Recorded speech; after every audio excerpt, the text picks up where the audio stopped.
we are finishing Calculus 3.7, just continued. And what we want to make sure is that a function is continuous and differentiable at x equals 3. So what we have to come up with is values for k and m to first of all make them continuous and make them differentiable. So the first part is from a long time ago. We're examining x equals 3. Plug in 3 in for all these x's. So that k is still there, 3 plus 1, and plug in 3 for this x plus 2. And in order for this function to be continuous, they must be equal. Now, if I were doing this, I would just set this as 2k, because that's the square root of 4, is equal to 3m plus 2. And I would leave that alone for a second. Because now what you need to do is look at the derivatives on each side. So the slopes must be the same on both sides. So before plugging in 3, I would just take the derivative with respect to x. So that k is still there, but it's to the 1/2 power, so k times 1/2 is divided by 2.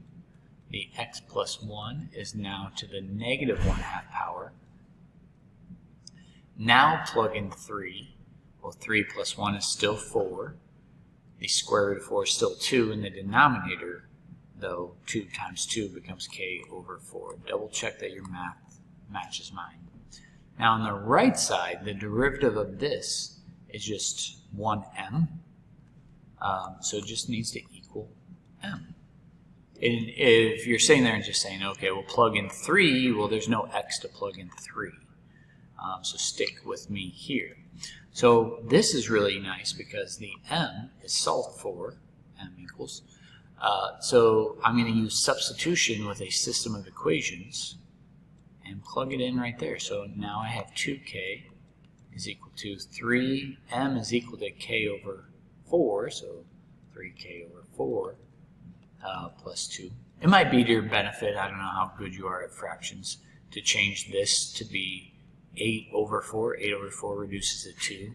That way I can subtract 3/4 over, let's see, I was using this color. So 8 minus 3 is 5/4. K is equal to 2. So that means you can solve this by multiplying by the reciprocal, times 4 divided by 5, times 4 divided by 5. This works because it cancels out everything over here. And k is equal to 8/5. Well, if k equals 8/5, now we can plug it in right here to solve for m. So 8/5. Well, dividing by 4 is the same as multiplying by 1/4. That's how I would do the problem. You don't have to do it my way. You can use, well, you never know if you get a calculator. And so you get 8 divided by 20, or if you reduce it right away, like 4 goes into 8 2 times. So m is just equal to 2/5. And now we found values for k and m that make the function differentiable and continuous.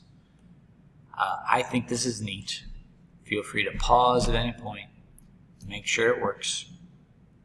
And in all fairness, the directions didn't even have to ask for it to be continuous, because the only way it can be continuous is if it's differentiable, which brings me to the next example, because it doesn't ask for it's continuous, but does it still have to be differentiable? Yes. So the first step is to plug in 1 in for all these x's. So that's pretty easy. 3a times 1 plus 2b times 1 plus 1 needs to equal 1 times a minus 4b minus 3. And you can simplify this. I don't know how much you want to simplify, but subtract a over, we're at 2a, add 4b over, that's 6b, and maybe because you're used to it, subtract 1 over to the side equals -4. But that's still not good enough. You need to find the derivative.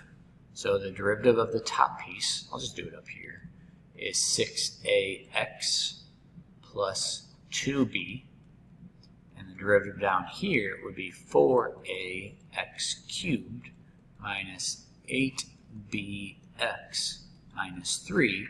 Now plug in 1 in for all those x's, and you have 6a plus 2b must be equal to 4a minus 8b minus 3. Because 1 to the third power is still 1, I hope you get it. So subtracting 4a over gives me 2a. Adding 8b over gives me 10b is equal to negative 3. Well, let's just write that over here. Well, this is kind of nice.